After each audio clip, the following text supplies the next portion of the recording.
So they understood the times and they knew what to do about it. Do you really understand the times you're living in?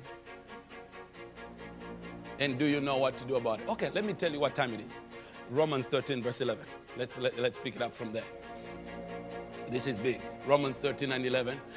Knowing the time, that it is high time. This is what time it is. To awake out of sleep. Somebody asleep.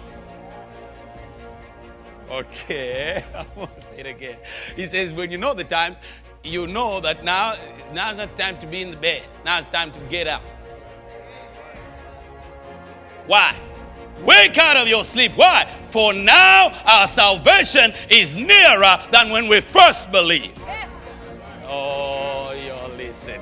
We are close. We are just in the vicinity of it. Okay, let me explain a couple of things because that sounds like a contradiction, right? Why would our salvation be close than when we first believed? I thought we were saved. Okay, if you have made Jesus of Nazareth the Lord of your life, you have three things going on right now. Number one, you were saved. Number two, you are being saved. And number three, you will be saved. Okay.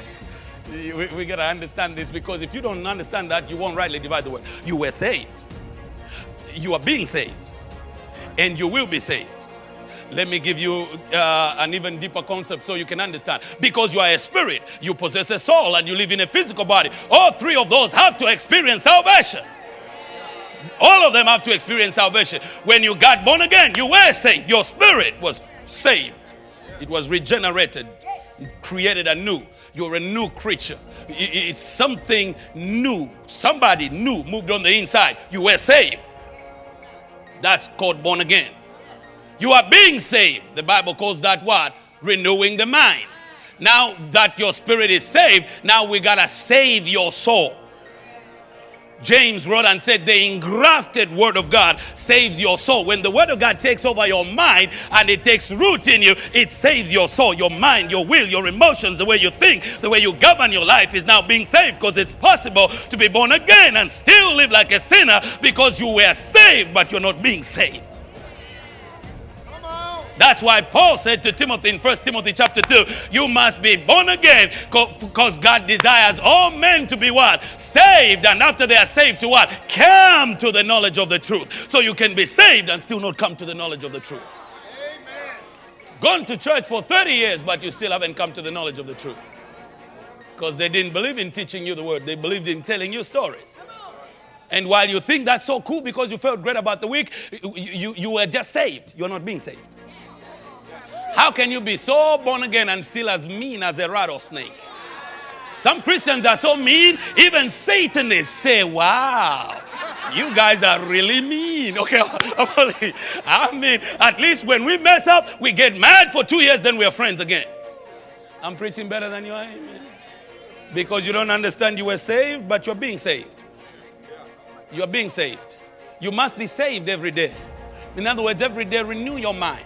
How do you think about it when people do you wrong? Do you still think like an unbeliever? What do you think about it when people talk about you? What do you think about it when you are rejected? How do you feel when things don't go your way? How do you respond when life doesn't give you what you expected? Are you still in despair like somebody who's not attached to the Spirit of God because your mind is subject to natural elements? Or are you connecting your mind to supernatural things, lifting you up? Now you got the mind of Christ so you can instruct the Lord. You're being saved. But then we're going to be saved. So we were saved. We're being saved. And we're going to get saved. We're going to get saved when immortality swallows up mortality. Oh, you'll leave me alone. I don't want to get into this. This is too big. We're going to be saved. Okay. You know, people say, well, if God said every human being has to die, how will people that, are alive when Jesus comes die if they're going to be raptured and taken up? I'm glad you asked that. That's because you're thinking in time and space. Time is slow. Time is ticking. But when you look at eternity, everything is all in the same space. In the twinkling of an eye, at the sound of that trumpet, you're going to do both things at the same time. You're going to die and be resurrected and put on a glorified body. in the same split second, and you start rising to be caught up with the Lord in the air. Come on, somebody, because the realm of the Spirit don't have to take 10 years. Supernatural things are happening in your life.